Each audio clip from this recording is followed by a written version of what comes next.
ఈరోజు మన ఇంట్లో స్పెషల్ ఏంటో చేద్దామా? చూసేయండి. మొత్తబ్బాక్ సెమిచ్ అనమాట. మొత్తబ్బాక్ సెమిచ్ జుబేది వైట్ పాంప్లెట్, ఇంకా వచ్చేసి వైట్ పాంప్లెట్ కర్రీ, చేప కర్రీ అనమాట. ఇంకా పప్పు సూప్ చేశానండి. చాలా రోజుల తర్వాత పప్పు సూప్ చేశాను. మన ఇంట్లో ఫేమస్ అనమాట పప్పు సూప్ అని చెప్తూ ఉంటాను. ఈరోజు అయితే అదేనండి మన ఇంట్లో స్పెషల్. మీరు ఓటు ఎవరికి వేసారండి కామెంట్ చేయండి. నాకైతే చాలా ఎక్సైట్మెంట్గా ఉంది. మీ విలువైన ఓటుని ఎవరికంటే వాళ్ళకి వేయొద్దండి. మీకు ఎవరైతే మంచి చేశారు, మీకు మంచి జరిగింది అని మనసులో కలిగితే వాళ్ళకి మాత్రమే వేయండి. మన ఓటు చాలా వాల్యూ అయినదండి.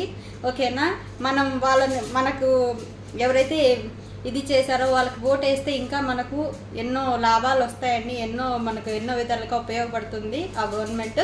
ఓకేనా? నేను ఈ గవర్నమెంట్ అని నేను చెప్పను. ఎందుకు చెప్పనంటే ఒక్కొక్కరికి ఒకరంటే ఇష్టం ఉంటుంది. కానీ ఎవరికైతే